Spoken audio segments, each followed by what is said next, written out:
हम यहाँ लिख रहे हैं कि जो कौन सी आंत है, बड़ी आंत। तो बड़ी, पूछा जा सकता है आपसे प्रश्न कि बड़ी आंत में कौन सी चीज का अवशोषण होता है। तो बड़ी आंत में पानी, मिनरल एवं विटामिन का अवशोषण होता है। मतलब छोटी आंत ने, स्मॉल इंटेस्टाइन ने जो कुछ बड़ी आंत में भेज दिया इधर पे, अब यहाँ पे क्या होगा? छोटी आंत में जो फूड था उसके बाद किधर चला गया? बिलाई ने एब्जॉर्ब कर लिया, अवशोषित कर लिया। अब जो बचा है वो किधर चला जाएगा? बड़ी आंत में, यहाँ पे। अब किधर जाएगा? बड़ी आंत। छोटी आंत के बाद किसका नंबर आता है? बड़ी आंत। तो बड़ी आंत में क्या होता है? बड़ी आंत में पानी, मिनरल एवं विटामिन का अवशोषण होता है। कौन कौन सी चीजें बड़ी आंत में आके अवशोषित होती हैं? पानी, मिनरल एवं विटामिन।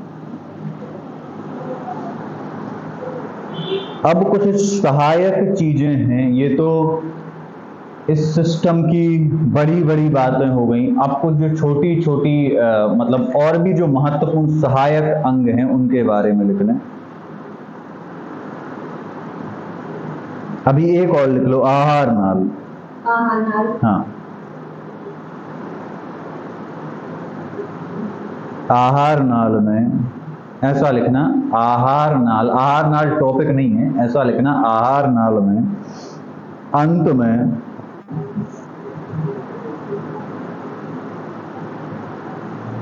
छह से 8 इंच का मलाशय होता है।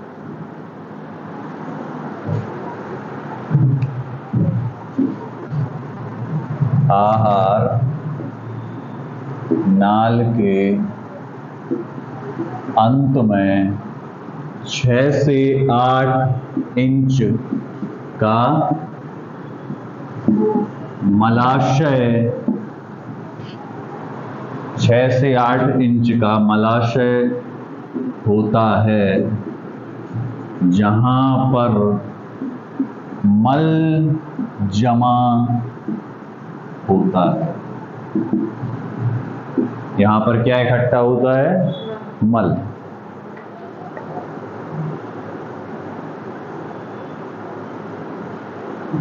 गुदा, अब लिखो, इतना लिख लिया। इसके बाद लिखो गुदा आहार नाल का अंतिम भाग है। अंतिम भाग है। यहां से मल बाहर निकाल दिया जाता है।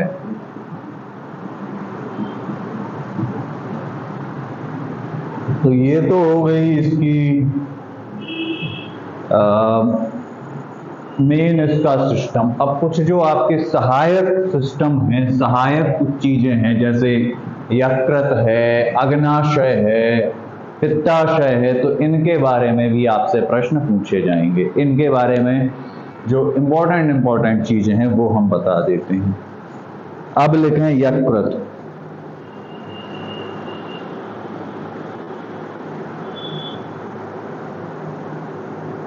यकृत लिख लिया। यकृत से बहुत प्रश्न पूछे जा सकते हैं। यकृत को इंग्लिश में कहते हैं लीवर। लीवर बहुत सुना होगा आपने। जो डॉक्टर वाला जो आपका ये स्वास्थ्य वाला काम है, तो इसमें एक वर्ड लीवर तो बहुत सुना होगा। लीवर को ही हिंदी में क्या कहते हैं? यकृत। इसी लीवर को हिंदी में कहा जाता है यकृत। लिखो, यह शरीर की सबसे बड़ी ग्रंथि है। शरीर की सबसे बड़ी ग्रंथि।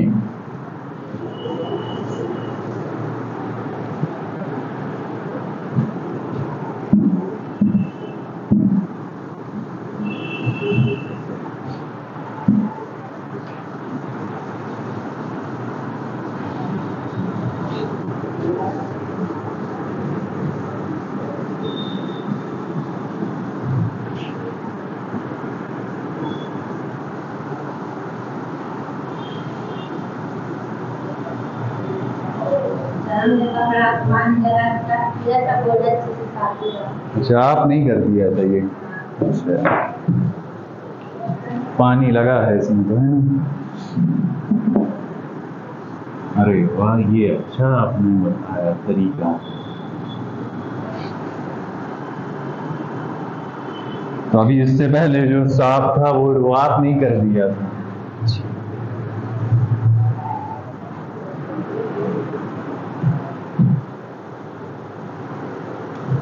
क्या लिखना है? यकृत, लीवर। लीवर से पहला क्वेश्चन, शरीर की सबसे बड़ी ग्रंथि क्या है? लीवर। सबसे बड़ी ग्रंथि। दूसरी इससे बात, इसके काम क्या है? तो सबसे पहला और सबसे महत्वपूर्ण काम है पित्त का उत्पादन, पित्त का निर्माण करता है। सबसे बड़ी ग्रंथि है। दूसरी बात, पित्त का उत्पादन करता है। तीसरी बात इसकी क्या आपको लिखनी है? छोटी आंत में अवशोषित पित्त विषों को समाप्त करता है। अगर कोई टॉक्सिक मटेरियल, कोई टॉक्सिक, कोई जहरीली चीज, कोई विषैली चीज अगर फूड में अवशोषित हो गई है तो उसको क्या करता है? समाप्त करने का काम करता है। तो देखो, छोटी आंत में अवशोषित विषों को समाप्त करता है या विषों का चूषण करता है, ऐसा भी लिख सकते हैं।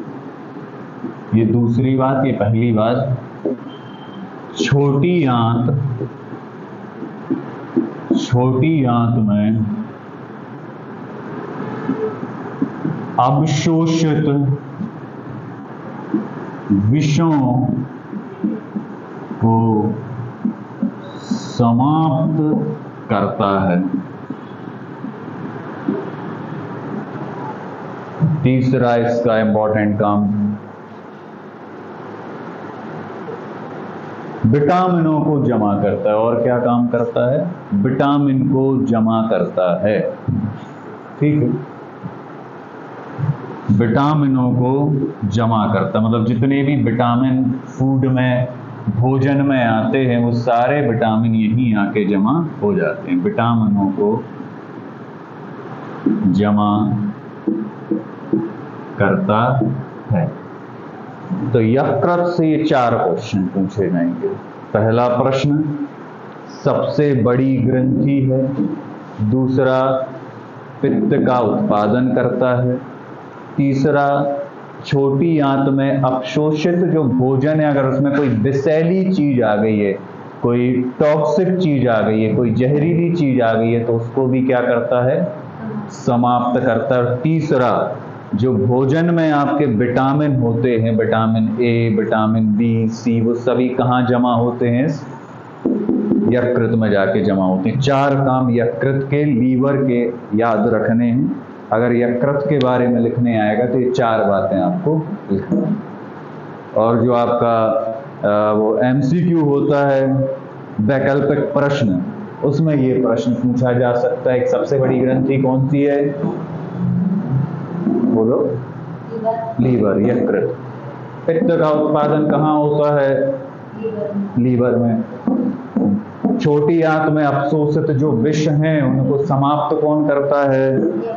यकृत। विटामिनों को जमा कौन करता है? यकृत। तो ये 4 काम यकृत के आपको पूछे जा सकते हैं। इसके बाद लिखें पित्ताशय। अगला क्या है? पित्ताशय।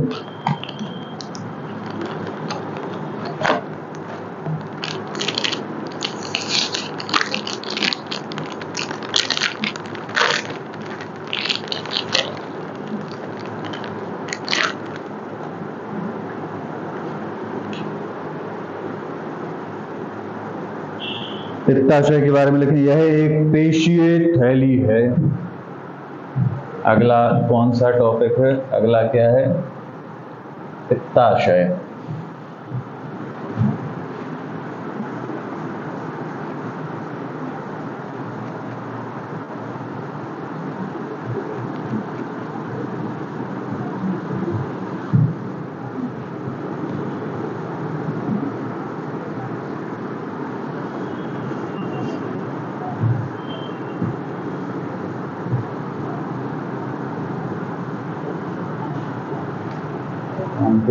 लश्कर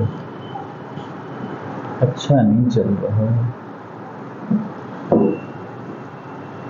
आपका ही तरीका अपनाते हैं, वो ज़्यादा अच्छा था।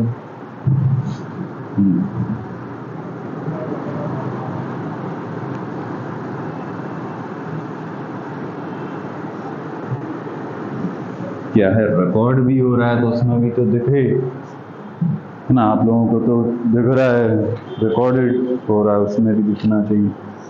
पित्ताशय के बारे में सबसे पहली बात लिखें, पित्ताशय यह एक पेशीय थैली है जिसमें पित्त एकत्रित होता है। पित्ताशय के बारे में दो बातें याद रखनी है।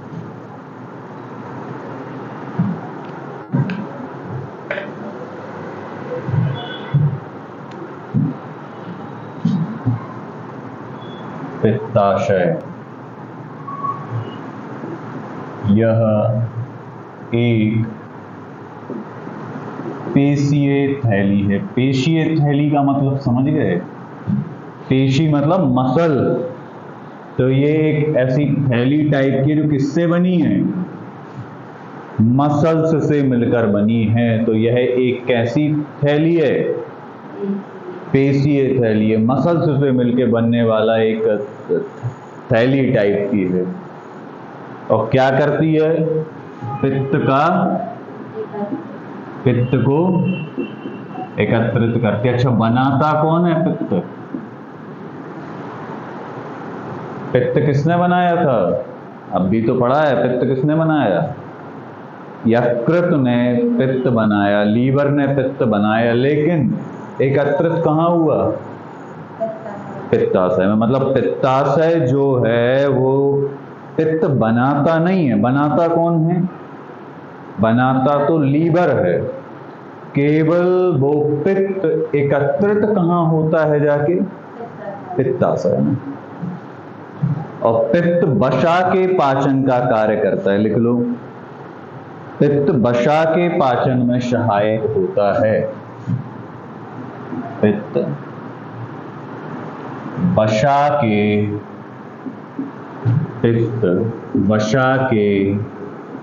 पाचन में सहायक होता है। तो पित्ताशय की तीन बातें, यह एक पेशीय थैली है। पेशीय थैली का मतलब मसल्स की बनी है। दूसरी बात, पित्ताशय में क्या एकत्रित होता है? पित्त। और ये पित्त जो है इसका काम क्या है? वसा के पाचन में मदद करता है। वसा मतलब फैट, जो ऑयली चीज आप खाते हो, जो ऑयल खा रहे हो, जो घी खा रहे हो, यही क्या है? वसा। इनमें फैट मिलता है। क्या मिलता है इनमें? फैट। तो ये जो वसा है इसके पाचन में कौन सहायक है? पित्त। अब लिखो अग्नाशय।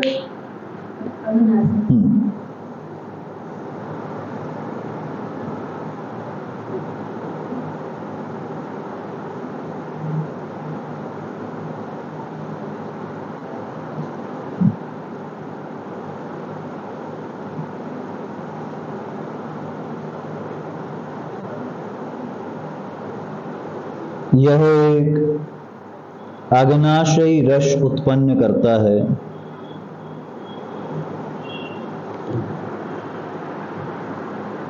अग्नाशय के बारे में लिखें। अग्नाशय, इसको इंग्लिश में कहते हैं पैंक्रियाज। तो अग्नाशय क्या करता है? अग्नाशयी रस का उत्पादन, अग्नाशयी रस का उत्पादन करता है, जो कायम के भंजन में सहायक होता है, जो कायम के भंजन में सहायक होता है।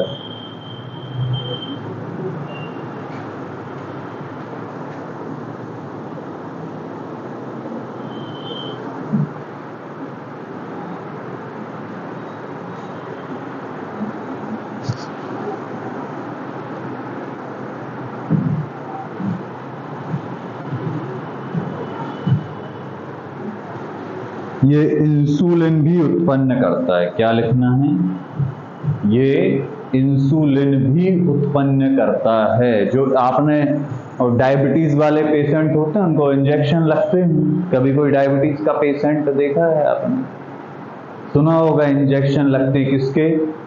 इंसुलिन वाले। तो ये इससे एक पैंक्रियाज से इंसुलिन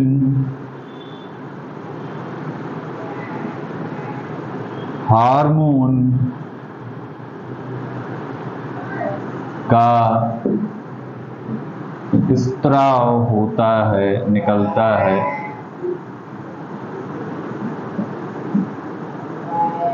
जो क्या करता है? रक्त में शर्करा की मात्रा को नियंत्रित करता है, जो रक्त में शर्करा की मात्रा को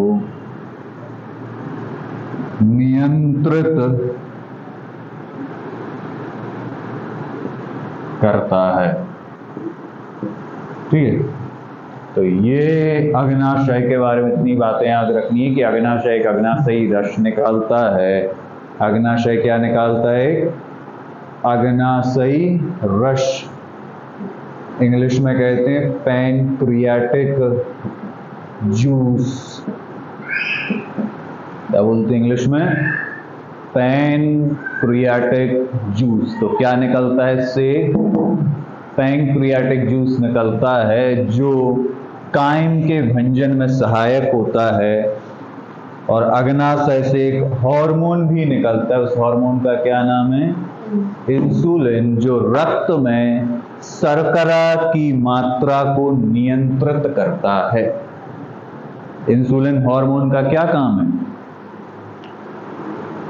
रक्त में शर्करा की मात्रा को नियंत्रित करता है।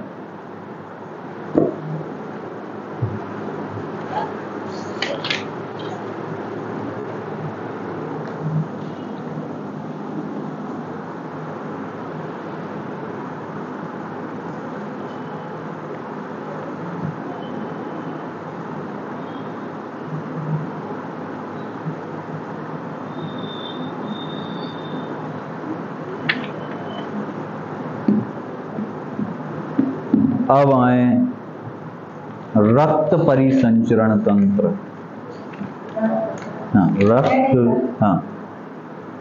रक्त परिसंचरण तंत्र।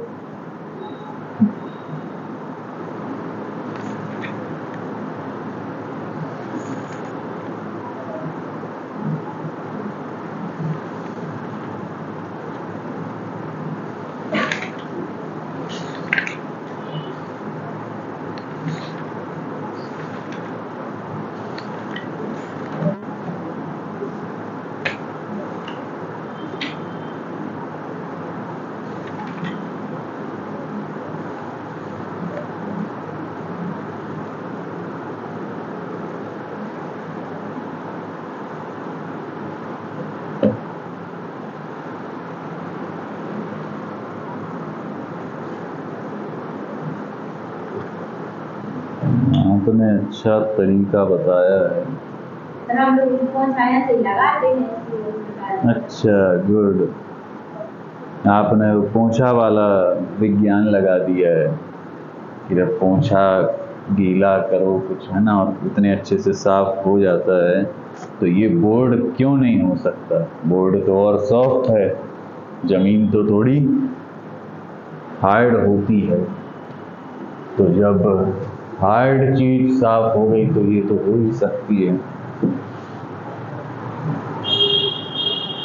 बहुत अच्छा साफ हो गया। आपको बोला चलेगा? नहीं, हमने सोचा कि वो क्या है कि इंक है, तो बोर्ड और ना खराब लगने लगे, क्योंकि क्लास रिकॉर्ड हो रही है तो उसमें उतना क्लियर पर नहीं दिखेगा। डस्टर से अच्छा हो रहा है, उसमें तो ज़्यादा टाइम भी लगता है और उसको थोड़ा तेज भी चलाना होता है।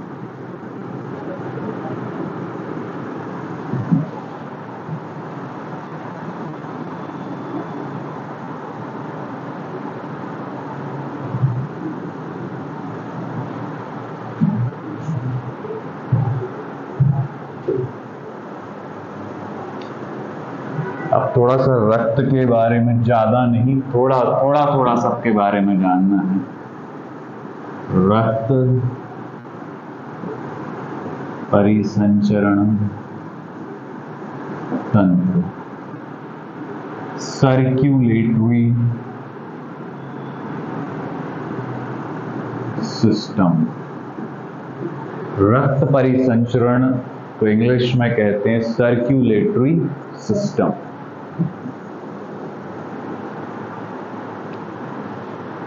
तो रक्त में मुख्यतः कितनी चीजें मिलती हैं? 4, आरबीसी, डब्ल्यूबीसी, प्लेटलेट्स और प्लाज्मा। लिख लें।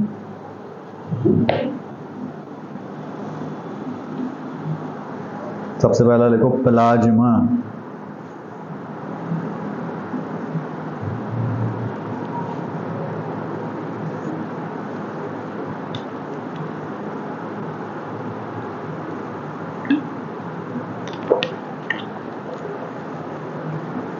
रक्त के तरल भाग को प्लाज्मा कहते हैं।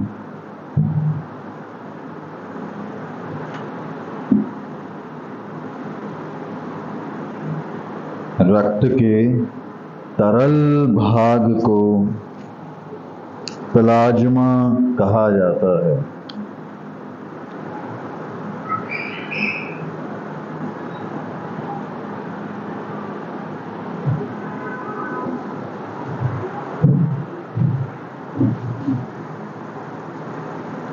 रक्त के मुख्य जो पार्ट हैं, मेन उनके अंदर बहुत नहीं जाना है, मेन चीज। सबसे पहला भाग है क्या?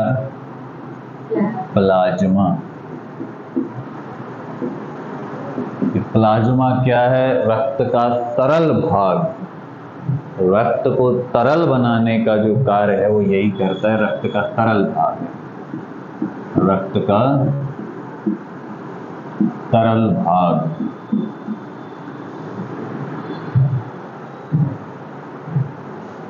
फिर है दूसरा लाल रुधिर कणिका।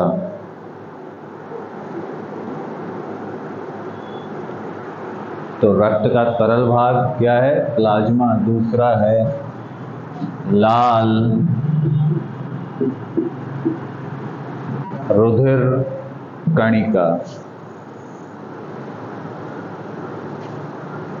लाल रुधिर कणिका।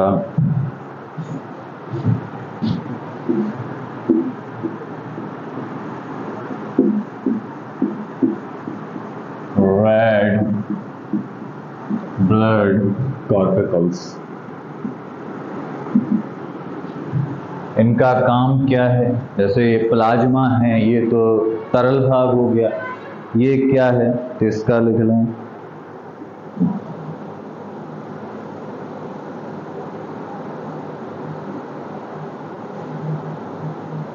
इसमें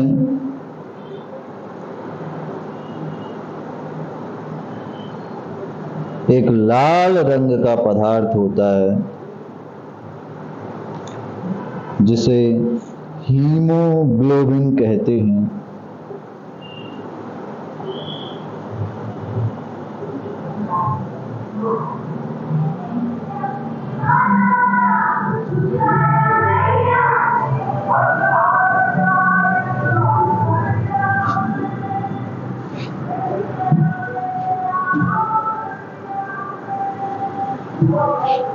इसमें एक लाल रंग का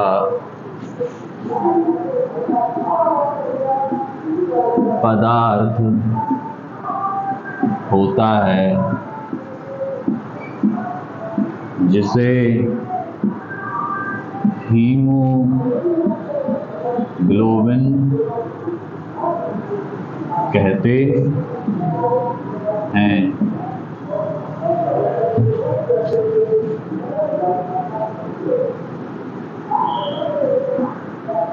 हीमोग्लोबिन ऑक्सीजन एवं कार्बन डाइऑक्साइड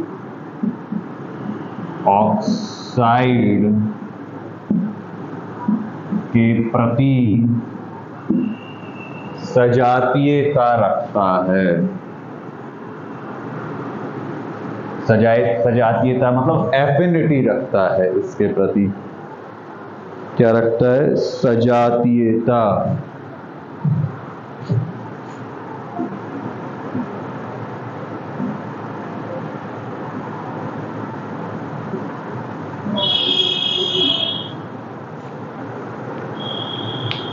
लाल पहला हो गया आपका प्लाज्मा, दूसरा हो गया लाल रुधिर कणिका। क्या नाम है? लाल रुधिर कणिका। लाल रुधिर कणिका में क्या होता है? इसमें एक लाल रंग का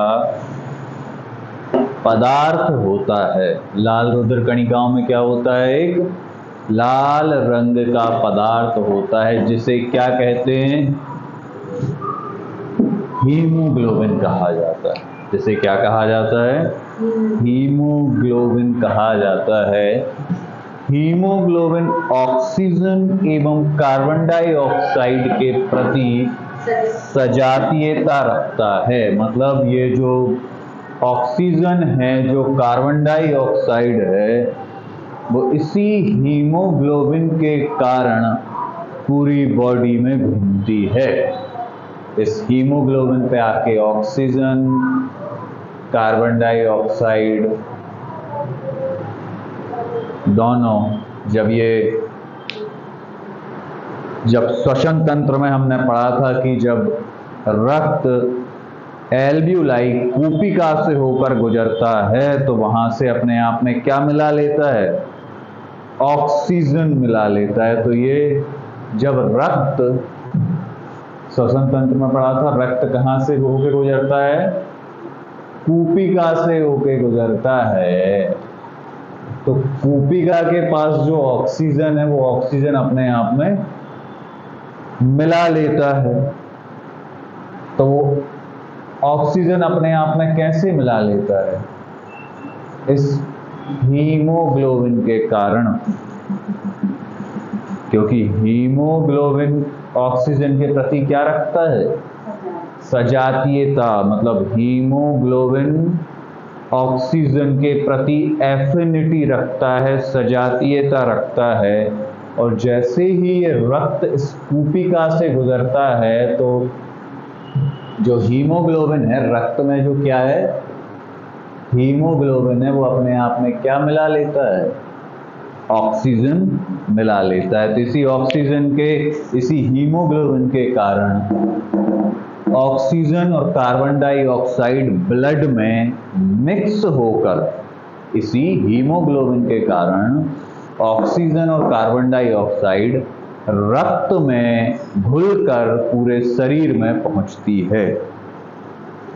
अगला लिखो,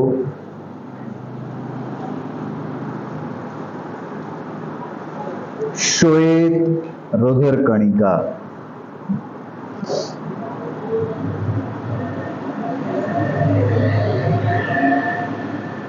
श्वेत रुधिर कणिका।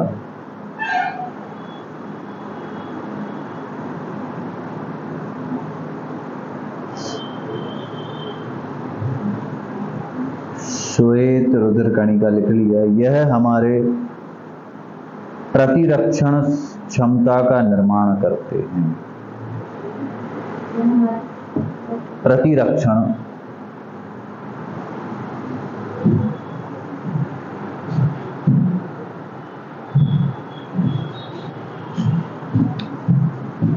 कौन सा है?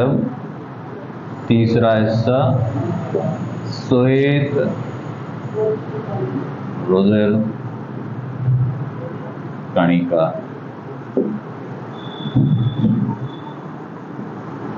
यह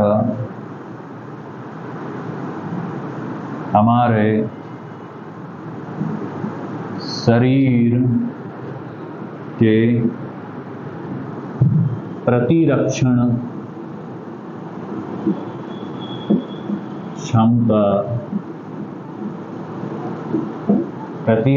क्षमता का निर्माण करते।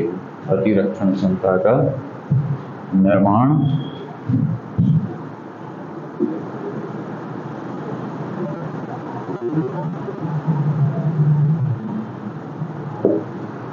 ठीक है। श्वेत रुधिर कणिका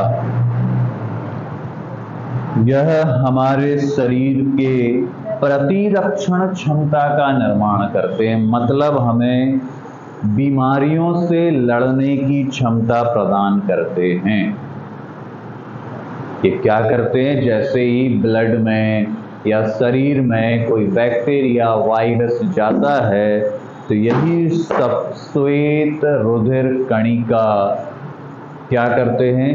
अपनी संख्या को बढ़ा लेते हैं और उस बैक्टीरिया या वायरस से लड़ने का प्रयास करते हैं, मतलब हमारे प्रतिरक्षण क्षमता का निर्माण करते हैं। प्रतिरक्षण क्षमता समझ गए?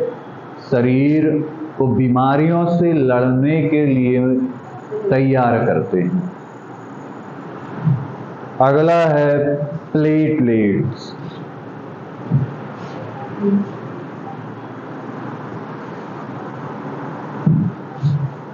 Next is fourth part is platelets.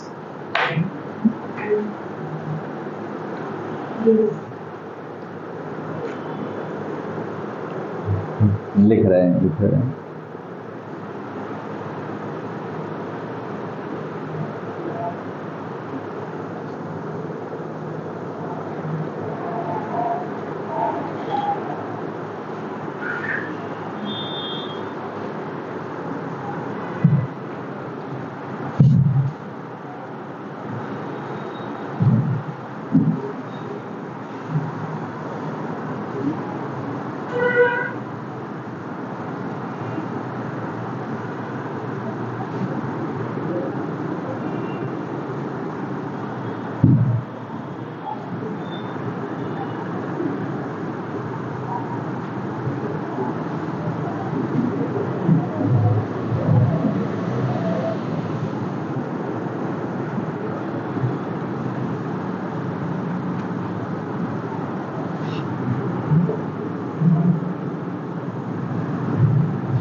Platelet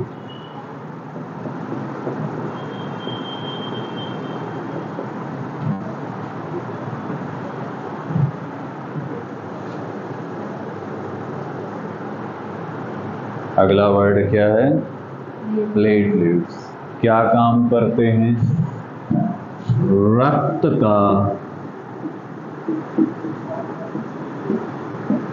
थक्का जमाने का थक्का जमाने में सहायक।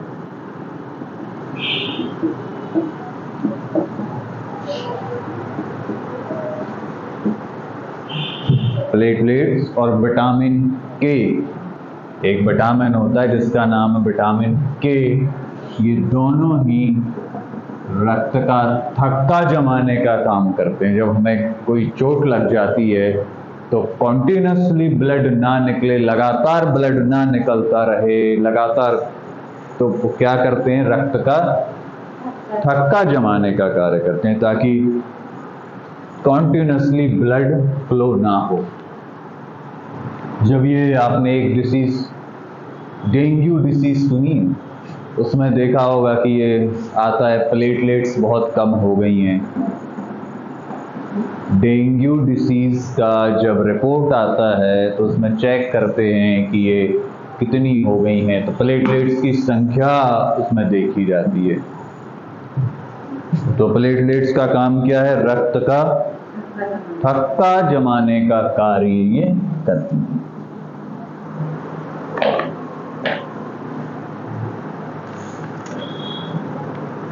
अब रक्त समूह,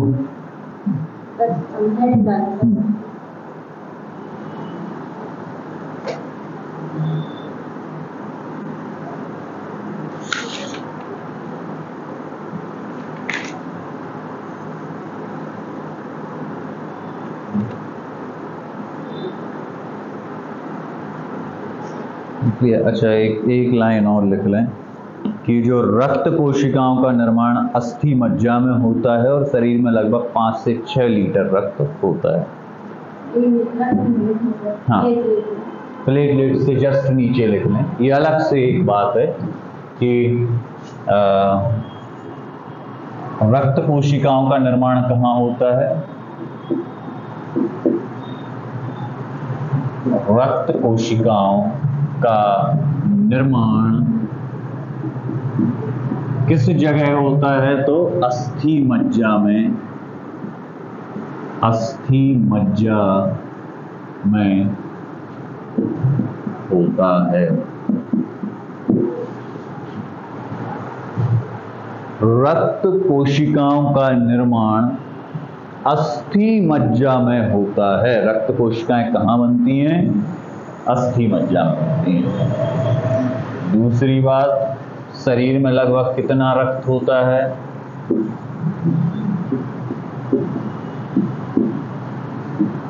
5 से 6 लीटर नॉर्मल। महिलाओं में आधा लीटर कम होता है।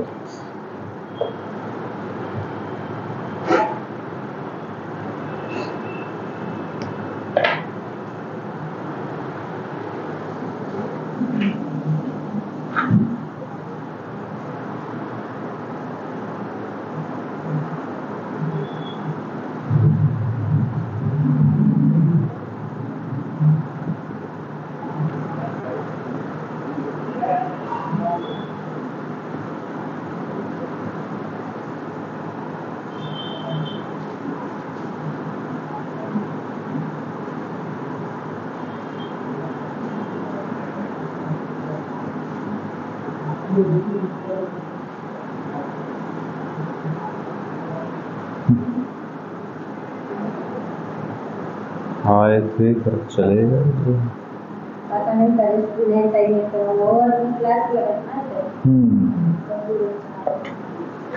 हो सकता है किसी और उसके होंगे। रक्त समूह सामान्य रूप से 4 समूह होते हैं।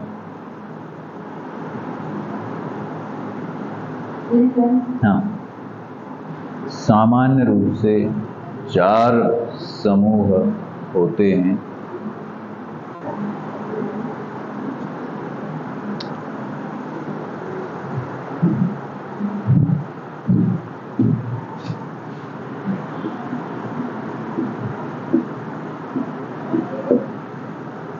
क्या क्या नाम है,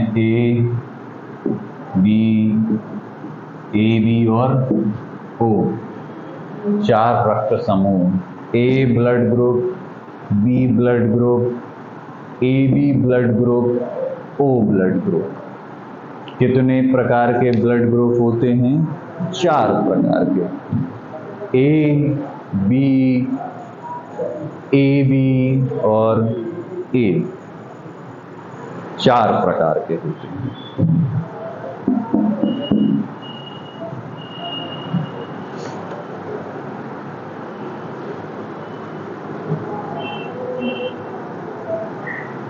ओ वाले ब्लड ग्रुप वाले सबको ब्लड दे सकते हैं। जिनका ब्लड ग्रुप ओ होता है वो सबको ब्लड दे सकते हैं। इस वजह से ओ वाले ओ को क्या कहते हैं? यूनिवर्सल दाता। ये सबको दिया जा सकता है। ओ ब्लड ग्रुप सभी को दिया जा सकता है। इस वजह से इसको क्या कहते हैं? यूनिवर्सल डोनर या यूनिवर्सल दाता। और एबी वाला सबसे ब्लड ले सकता है। एबी रक्त समूह वाले व्यक्ति को सर्वाधिक अदाता कहते हैं। एबी क्या है? यूनिवर्सल दाता। सॉरी, ओ क्या है? यूनिवर्सल दाता। और एबी क्या है? यूनिवर्सल अदाता।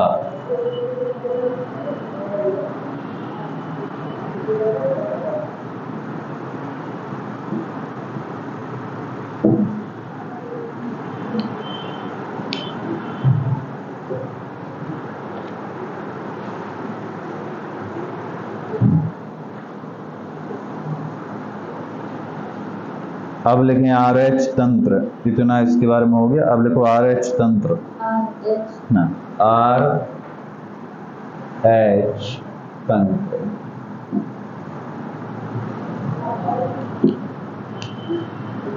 अधिकतर मनुष्य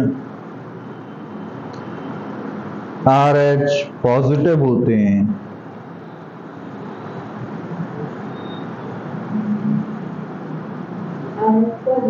हाँ, RH 2 प्रकार के होते हैं, RH पॉजिटिव, RH नेगेटिव।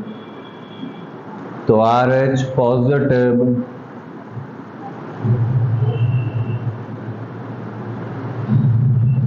अधिकतर मनुष्य RH पॉजिटिव होते हैं तथा अन्य RH नेगेटिव होते हैं। इस प्रकार RH पॉजिटिव व्यक्ति किसी भी रक्त को ग्रहण कर सकता है। जब RH पॉजिटिव व्यक्ति किसी भी रक्त को ग्रहण कर सकता है, जबकि RH नेगेटिव वाला व्यक्ति बिना किसी जटिलता के केवल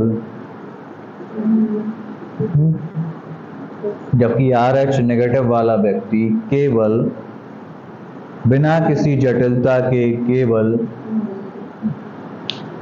फिर से बोल दें, जबकि RH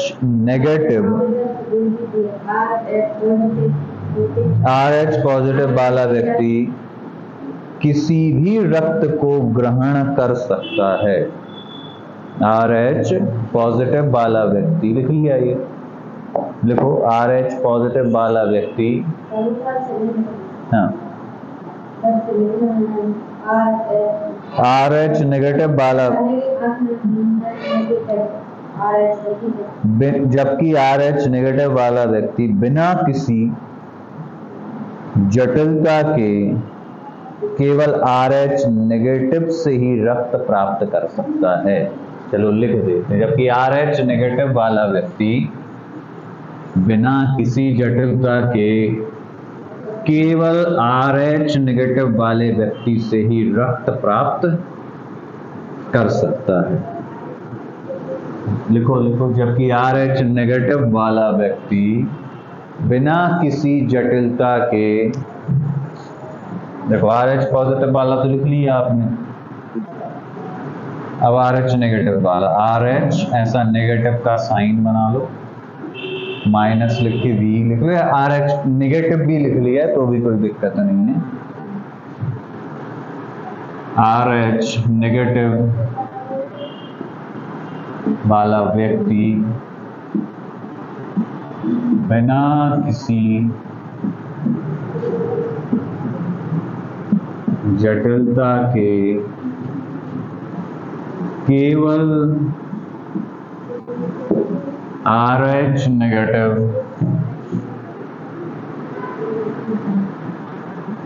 वाले व्यक्ति से ही रक्त प्राप्त कर सकता है।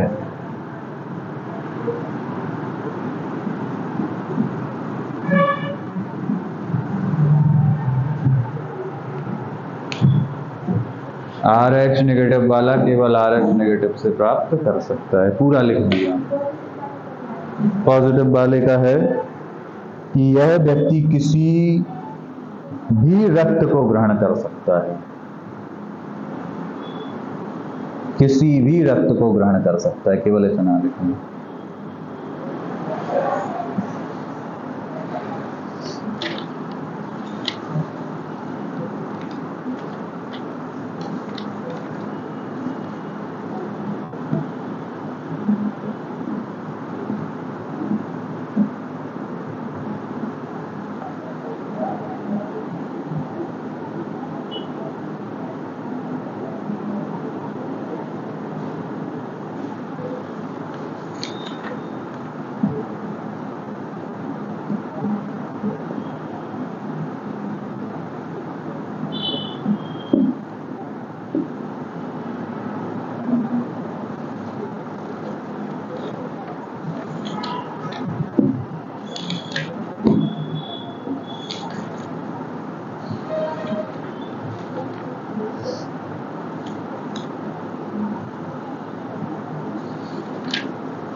लिख लिया है इतना। अब हृदय के बारे में बात करनी है।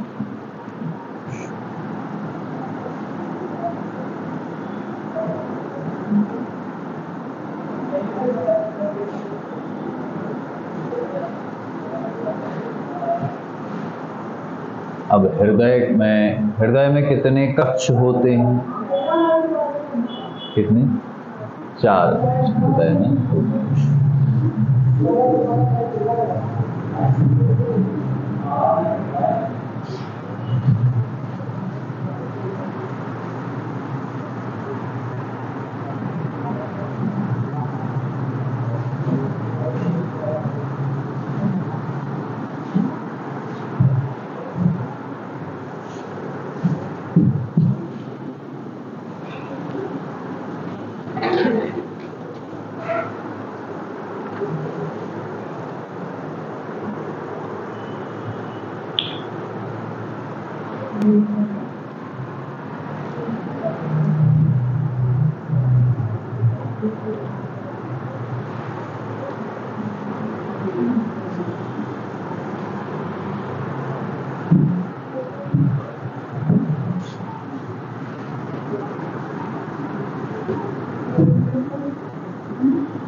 हृदय का ये चित्र आप लोग बुक लिए हो क्या?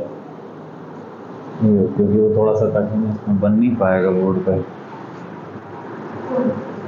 ये वाला नहीं, वो ये दोनों ही एक ही है, बस केवल उसमें बताए नीचे वाला। तो देखो, हृदय के जो 4 कक्ष होते हैं उसमें हम ऐसा भी इसके कक्ष ऐसे बना देते हैं समझने के लिए।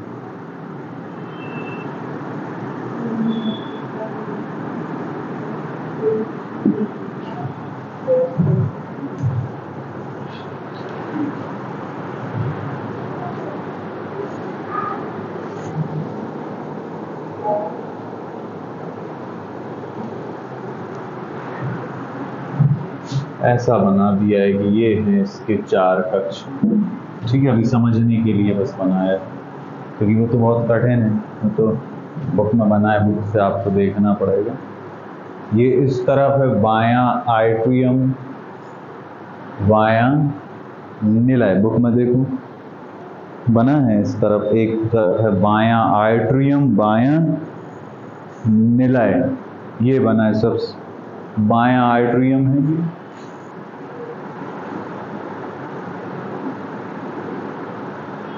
और ये बायां निलय। इस तरफ 2 कमरे होते हैं, उनका नाम है दायां आइट्रियम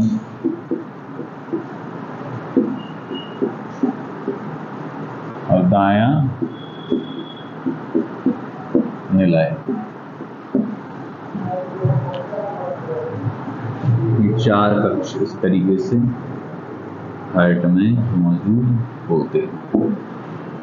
अब केवल आपको याद ये रखना है कि जब यहाँ फेफड़ों से रक्त शुद्ध होकर आता है तो वो सबसे पहले कहाँ जाता है, फिर कहाँ जाता है, फिर कहाँ जाता है। फिर जब पूरी बॉडी में अशुद्ध हो जाता है तो अशुद्ध रक्त सबसे पहले कहाँ जाता है, फिर कहाँ जाता है, फिर शुद्ध होने के लिए कहाँ जाता है। ये साइकिल आपको याद रखनी है, यही है। तो पहले इसको एक बार लिख लें, फिर हम ये पूरी साइकिल इसमें डायग्राम में बना लेते हैं।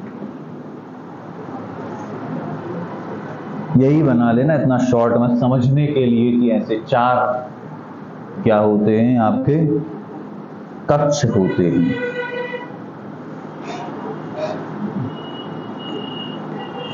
हृदय में 4 कक्ष होते हैं।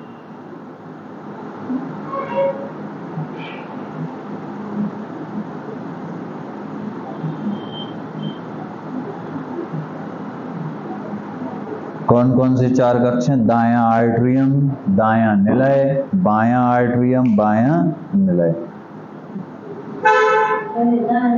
हाँ, कोई मतलब ऐसे लिख लो दोनों तरफ से।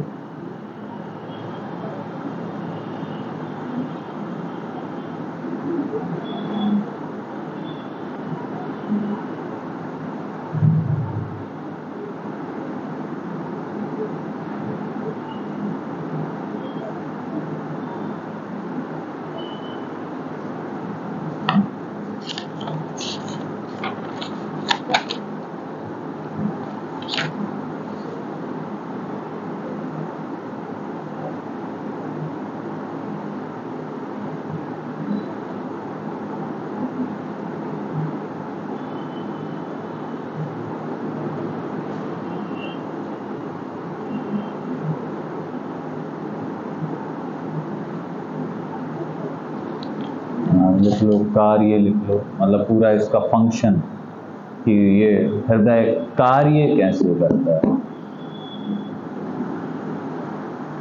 ये 4 नाम लिख लिए, इसके लिख लिए 4 कक्षों के नाम।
ये फेफड़ों तक जाना है रक्त, क्योंकि रक्त पूरी जब बॉडी में घूमता है इस तरीके से तो उसमें क्या मिल जाता है? रक्त में कार्बन डाइऑक्साइड मिल जाती है। कौन सी चीज मिल जाती है रक्त में? कार्बन डाइऑक्साइड मिल जाने के कारण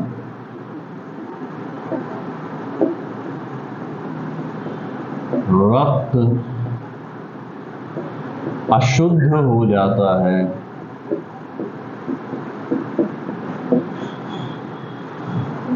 ना, रक्त में कार्बन डाइऑक्साइड मिल जाने के कारण रक्त अशुद्ध हो जाता है एवं शुद्ध करने के लिए इसे रक्त को शुद्ध करने के लिए, प्योर करने के लिए, ऑक्सीजनेटेड करने के लिए, इंग्लिश में कह सकते हैं ऑक्सीजनेटेड करने के लिए एवं रक्त को शुद्ध करने के लिए फेफड़ों में भेजा जाता है।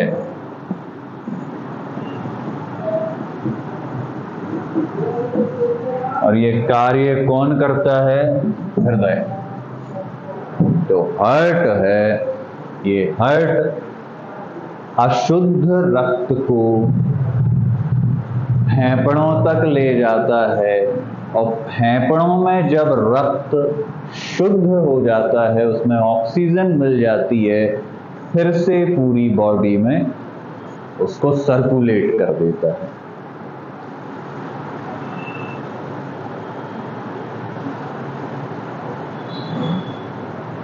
तो क्या होता है? सबसे पहले जो रक्त अशुद्ध हो गया है वो हृदय के द्वारा कहाँ जाएगा? फेफड़ों में। फेफड़ों में शुद्ध हो जाएगा। शुद्ध हो जाने के बाद फिर हृदय के द्वारा कहाँ आ जाएगा?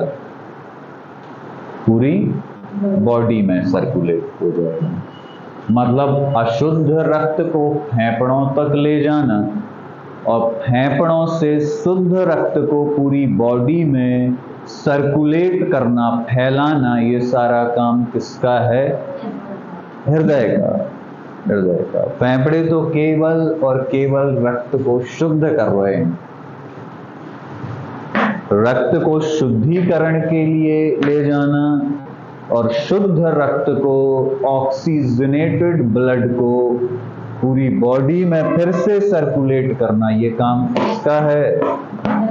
हृदय का। तो हृदय का कार्य क्या है? अगर बहुत आसान भाषा में कहें तो हृदय का कार्य है पंपिंग ऑफ ब्लड। ब्लड को पंप करने का कार्य करता है। सबसे पहले तो अशुद्ध रक्त को फेफड़ों तक ले जाता है और शुद्ध करने के बाद फिर से पूरी बॉडी में सर्कुलेट कर देता है।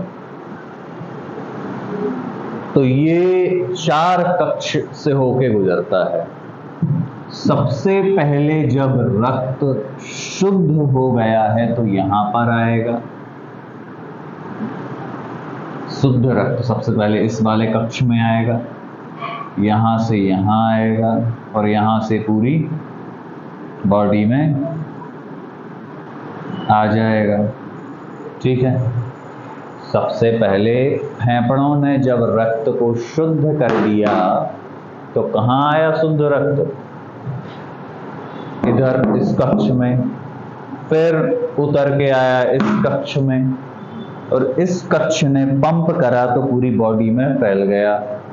पूरी बॉडी में फिर से खराब हो गया, फिर से डीऑक्सीजनेटेड हो गया, फिर से अशुद्ध हो गया। उसमें क्या मिल गया? CO2। जब पूरी बॉडी में रक्त घूम रहा है तो वो क्या हो जाएगा? फिर से अशुद्ध। उसमें कार्बन डाइऑक्साइड मिक्स हो जाएगा, वो डीऑक्सीजनेटेड हो जाएगा। कैसा हो जाएगा? डीऑक्सीजनेटेड। तो फिर से किधर जाएगा? वो इधर जाएगा। कहाँ जाएगा? राइट आइट्रियम में। किधर जाएगा? राइट आइट्रियम में। राइट आइट्रियम से उतर के किधर आएगा? राइट निलय में, राइट वेंट्रिकल में। जो ये अशुद्ध रक्त है ये सबसे पहले कहाँ पहुंचा?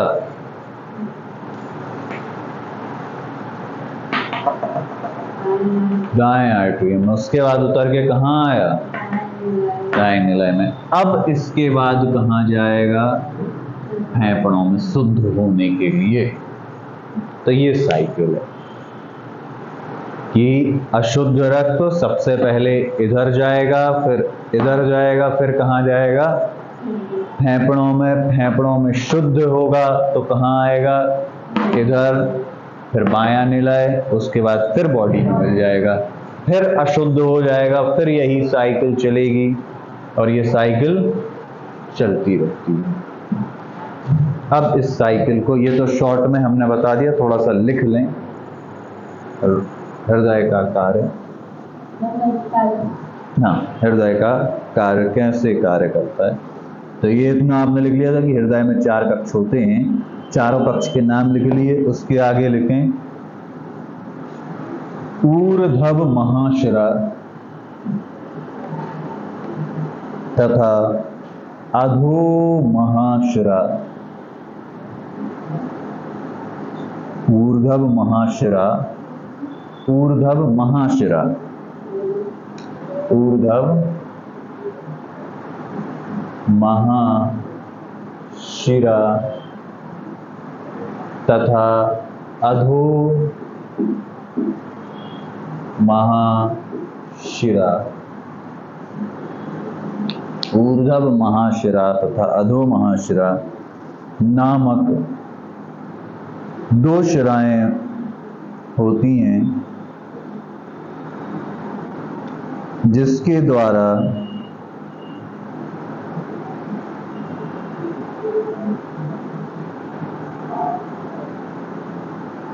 द्वारा दाएं आइट्रियम में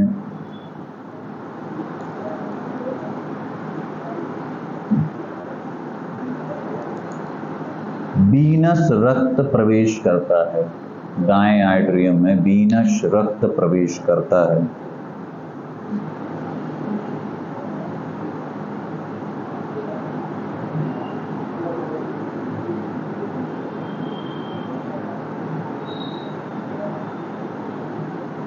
रक्त दाएं त्रिवलय वाल्व, दाएं त्रिवलय,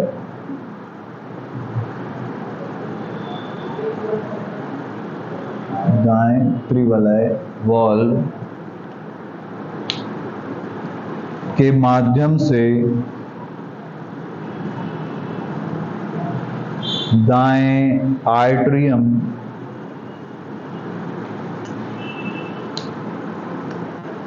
से दाएं निलय में प्रवेश करता है।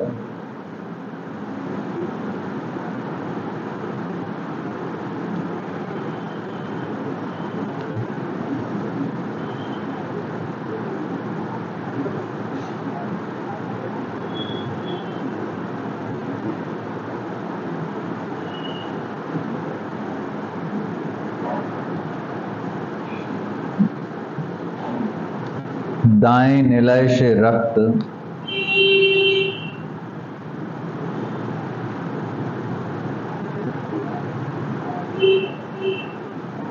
फुसफुस,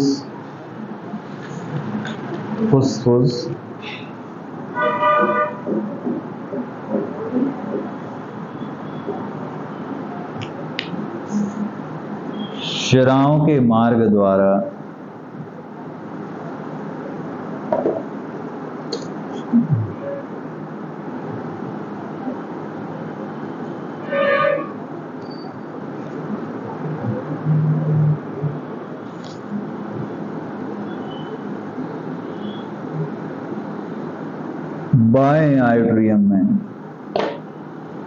बाएं आइट्रियम में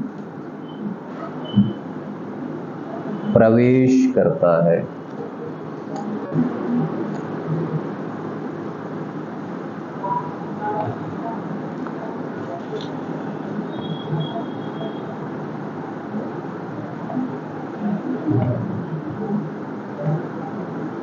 रक्त के हृदय से फेफड़ों तक जाने, रक्त के हृदय से फेफड़ों तक जाने तथा पुनः हृदय में आने,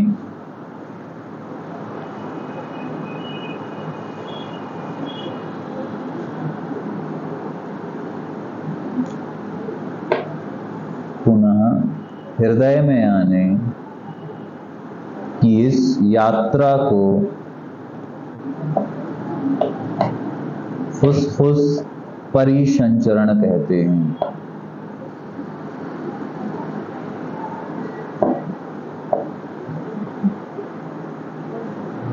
परिसंचरण कहते हैं।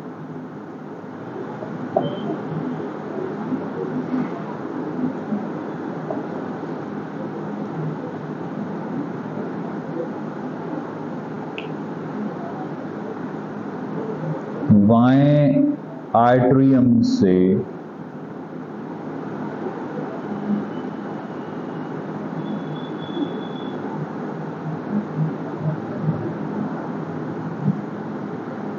रक्त अलिंद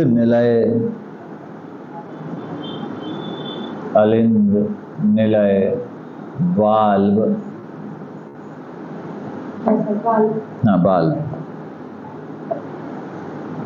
के मार्ग द्वारा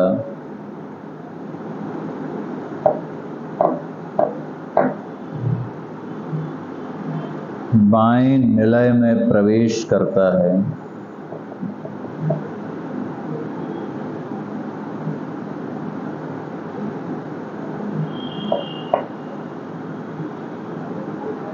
यहाँ रक्त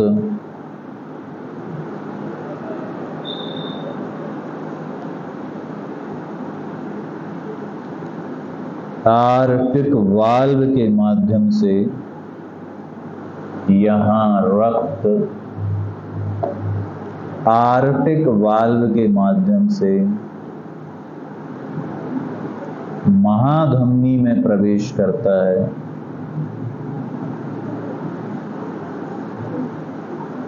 तथा महाधमनी से होकर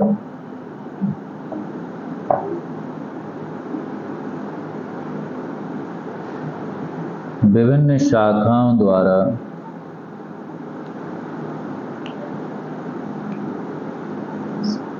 शरीर के सभी भागों में जाता है।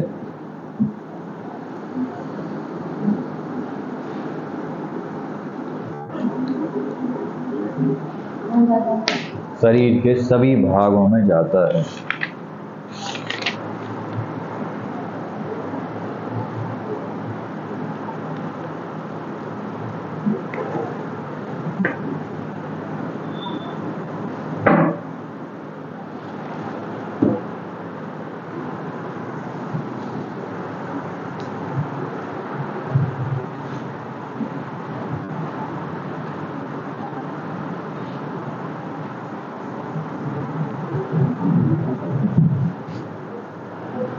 अब धमनियों में और शिराओं में अंतर, कि धमनी में और शिरा में अंतर क्या है? किसमें अंतर? धमनियों में और शिराओं में अंतर।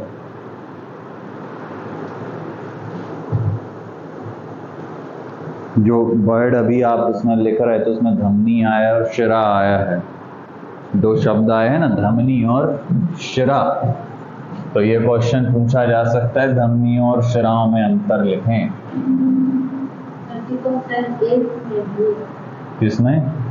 हाँ, 8th क्लास में होगा, सर्कुलेटरी सिस्टम होगा 8th क्लास में। आपको कैसे पता है? नहीं, 8th में पढ़ा है, अभी तक याद है आपको? तो फिर ये तो और याद रहेगा, अभी पढ़ा है। नहीं रहेगा। जब आपको 8th क्लास का अभी तक याद है तो फिर ये जो अभी पढ़ा है वो तो अभी रहेगा ही याद।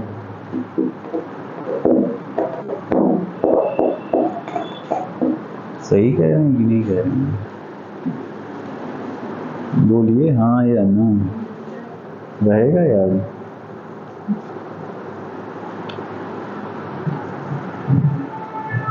धमनी और शराओं में अंतर।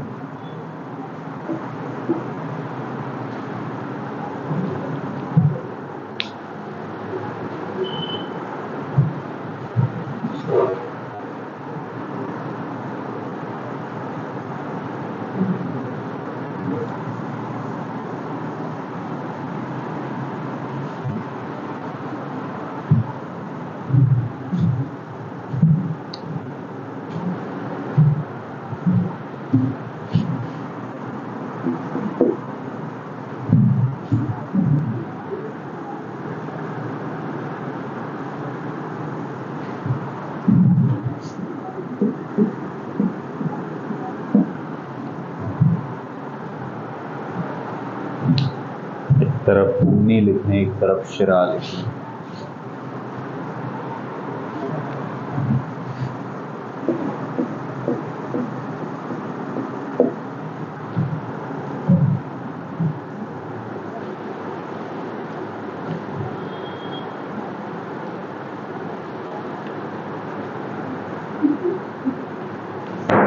क्या हो गया?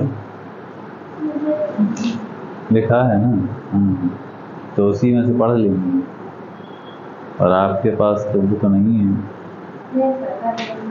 है, तो इसी में टिक करा देते हैं कि केवल 3-4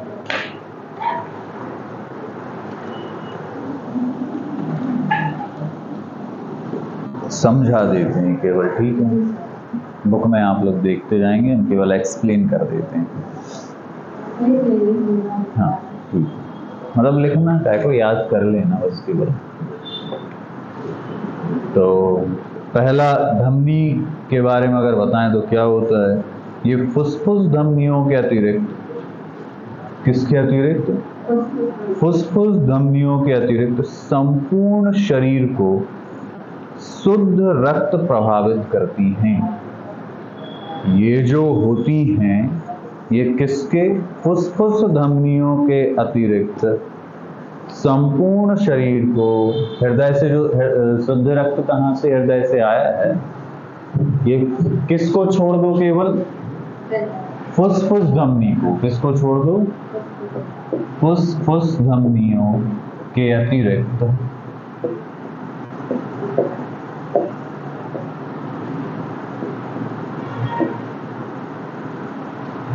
सभी को शुद्ध रक्त प्रदान करती हैं। इनकी पहली बात क्या है कि फुसफुस धमनियों के अतिरिक्त, केवल फुसफुस धमनियों को छोड़ दो तो सभी को शुद्ध रक्त प्रदान करती हैं।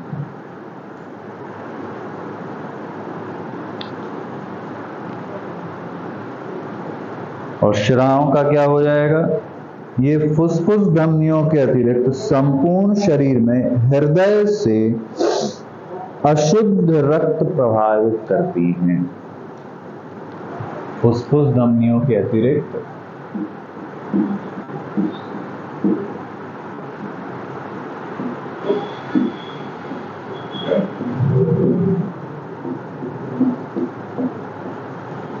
कैसा रक्त?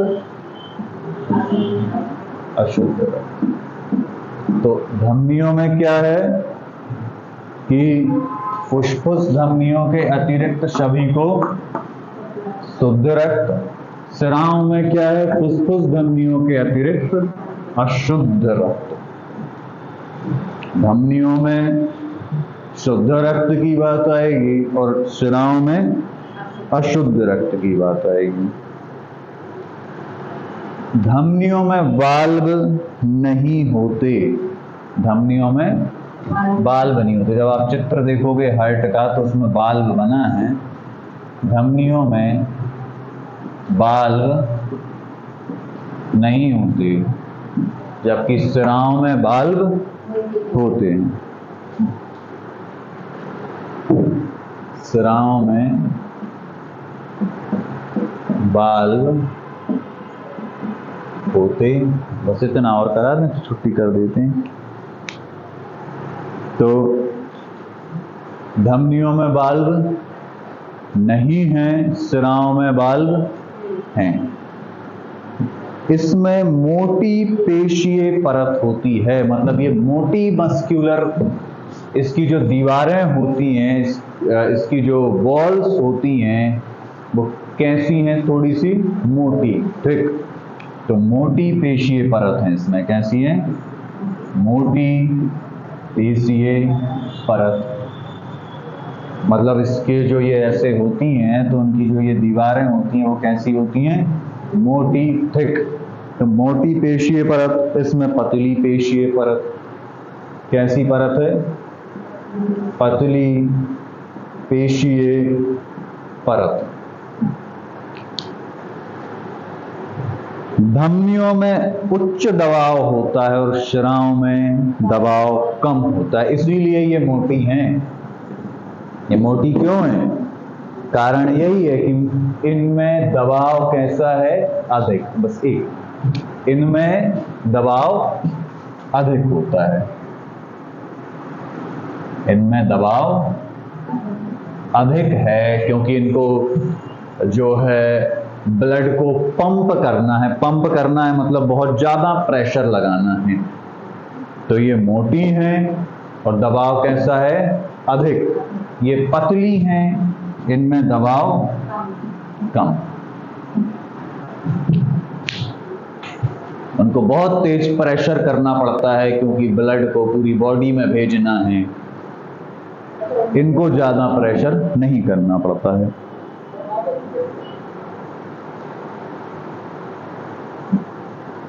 चार इसके मुख्य अंतर बस आपको लिखने हैं।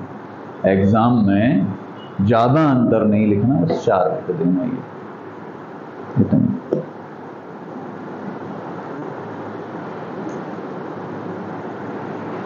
एक और अगर लिखना है तो ऐसा लिख लेना कि धमनियां हृदय से आरंभ होकर शरीर के विभिन्न भागों तक जाती हैं।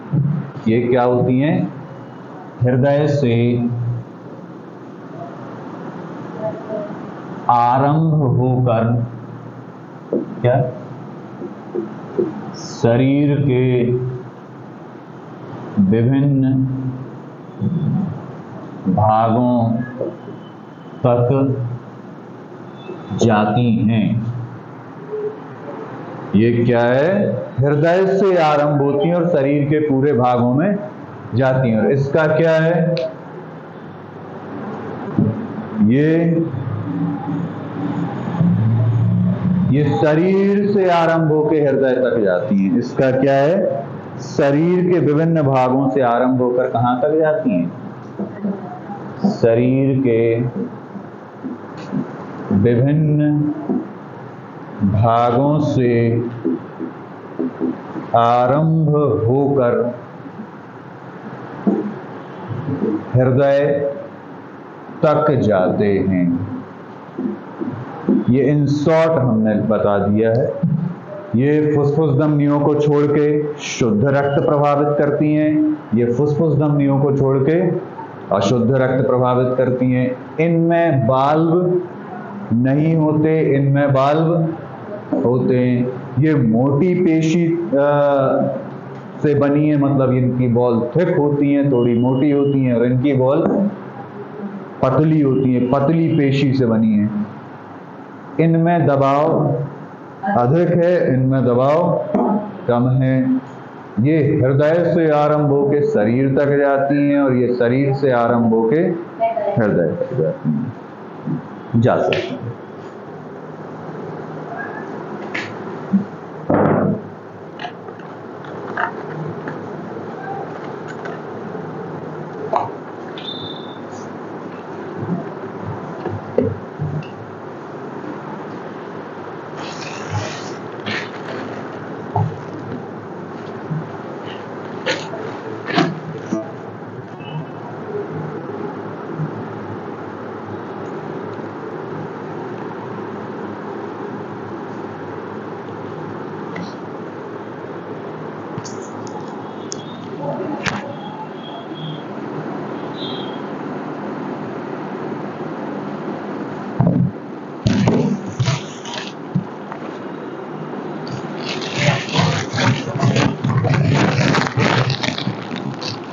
हेलो।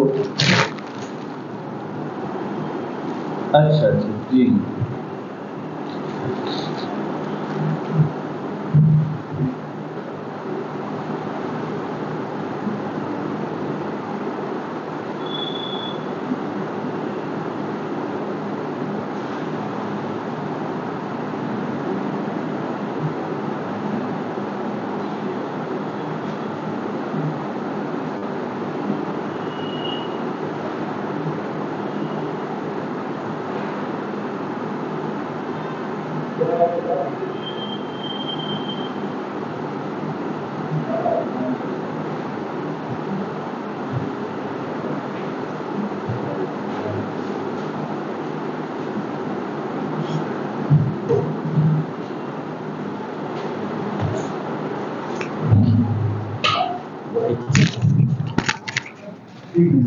ठीक।